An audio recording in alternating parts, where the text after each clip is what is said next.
The British Euro MEP, Nigel Farage. He's a renowned Eurosceptic. Let's hear what he has to say about banks benefiting from the system of bailouts at the moment and, of course, the situation there in Greece. Mr. Farage, thanks very much indeed for joining us live there in Brussels. I've got a report here from the Financial Times in front of me saying that bank chiefs' average pay in the US and Europe leapt 36% last year to $9.7 million. And one banker is reportedly to have earned something like $21 million last year. What do you make of the bankers cashing in on the economic crisis at the moment? Well, I'm all for people making money. I mean, making money is good, but not if it's at the expense of everybody else. And part of what we're seeing this afternoon is we're seeing country like Greece becoming engulfed in a financial and democratic tragedy. And one of the reasons that everybody is so determined to keep Greece in the euro is so that the banks don't have to take a serious hit on their faulty lending policies. So, no, something has gone seriously wrong with the banking system. And it's almost as if there's a sort of unholy alliance of politicians and bankers versus ordinary people. And I'm sure that's what the people on the streets of Athens today feel like. But the regulators are clearly failing, aren't they? Why should these bankers be allowed to get away with this? I mean, surely a lot of that anger we're seeing in Greece is directed to those sort of people we're talking about right now. Well, look, from Alan Greenspan through the United Kingdom and most of Western Europe, in the late 1990s, we tore up much of the banking regulation that we'd had for the previous 70 years, and traditional lending ratios went out of the window. When the whole thing went belly up in 2008, the response from the European Union and from other governments was we had to do whatever was necessary to prop up these banks and to keep them in business. And we're now beginning, I think, to pay the price for that. Don't think the banking crisis is over. I suspect that it's hardly begun. And in many cases, it might have been better to do what Iceland did and to say, look, these banks go bust, these people lose their jobs, these people lose their money. That's unfortunate, but that's life. And I suspect we're going to regret keeping the banks afloat and imprisoning countries like Greece inside a currency union to which they're just not suited. You are an MEP, you're there in Brussels. Many people will be saying to you, look, it's your responsibility, you've got to protect the people's rights here. Why aren't you reading the Riot Act to these bankers? Well, I'm afraid that this is not just the bankers, you know, because it's the politicians in the first place that change the rules for the bankers, and it's the politicians that are propping up the bankers. And I have been trying with President Van Rompuy, with President Barroso, with all the people that lead the EU, I have been trying now for 4 years. In question after question and speech after speech, I've been saying to them, what is plan B? Isn't it time we admitted that Greece, Portugal, Ireland are not suited to the Eurozone?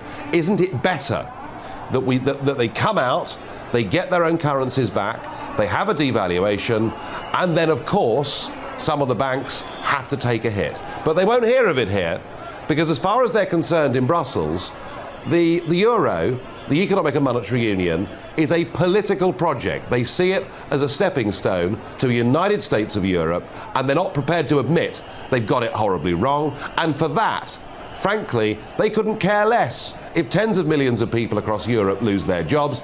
That doesn't matter to the European Commission, provided they can maintain the euro and keep propping up the banks. But if they and that's where we are. Sorry to interrupt. If they carry on living in what you're probably describing as a fantasy land, surely reality will eventually hit, and will we possibly see a collapse of the Eurozone, the euro itself? And presumably that's what you yourself want to see, isn't it?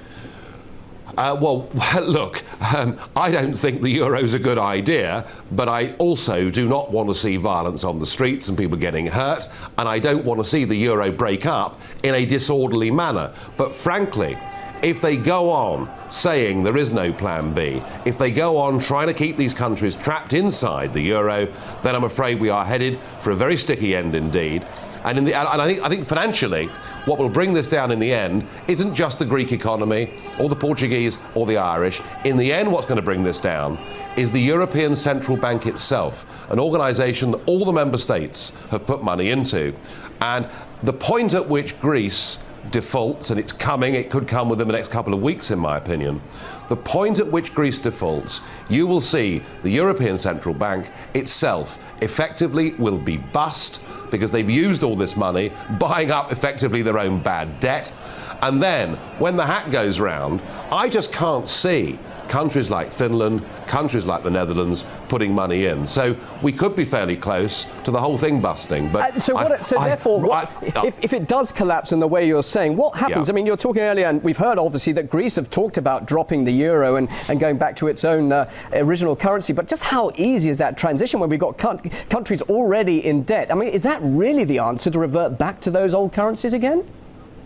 Well, the Greek Prime Minister, who's just resigned, Mr. Papandreou, said there is no alternative to the austerity package and staying in the euro. This sort of sadomonetarism that he's trying to impose upon the Greek people without the benefits of devaluation. There is always an alternative. And whilst I accept that a Greek default and a return to the drachma would mean a very big, substantial devaluation for Greece, and it would mean many of these banks taking serious hits, and it would question the viability of the European Central Bank itself. It is better sometimes in life to face up to the fact that you've done something that is wrong, that is fundamentally out of kilter, that the Greek and German economies can never be together in an economic and monetary union, and I do not think that we should put another 110 billion euros into bailing out Greece a year after we did it the last time round. All we're doing is pouring good money after bad. It's time to face up to reality and take the hit. Why are you concerned? You're a British MEP there. Britain isn't in the Eurozone. It's not really your problem, is it?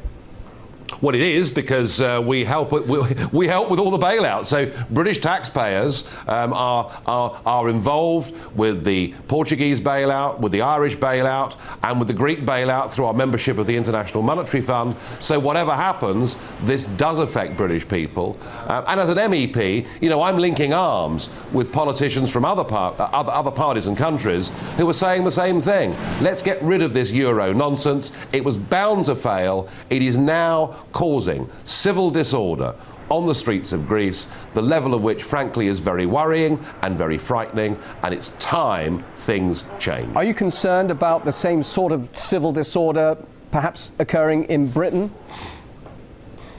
Well, I think this. I think if you rob people of their democratic rights, if you take away from them their ability to determine their future by who they vote for and who becomes their prime minister, and frankly that's happened in Greece. It doesn't matter whether Papandreou or somebody else is the PM, all the while they're trapped in the euro and taking orders from the European Commission as to what they must tax and what they must spend.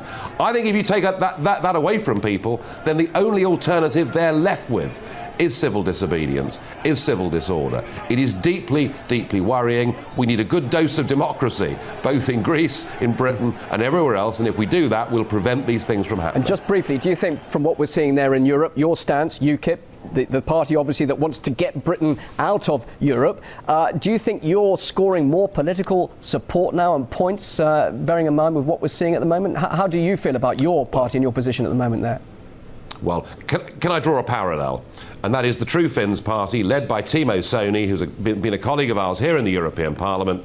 They, in the recent Finnish general election, went from 4% at the previous election to 19% in the recent election. They were only 1.5 points away from winning the Finnish general election on a ticket of no bailouts. Let's get out of the euro. Let's get our democracy back. Let's take back control of our lives. And I think for UKIP, for the True Finns, for the Freedom Party in Holland, for many of these political parties, you are about to see substantial change. Nigel Farage, good to talk to you.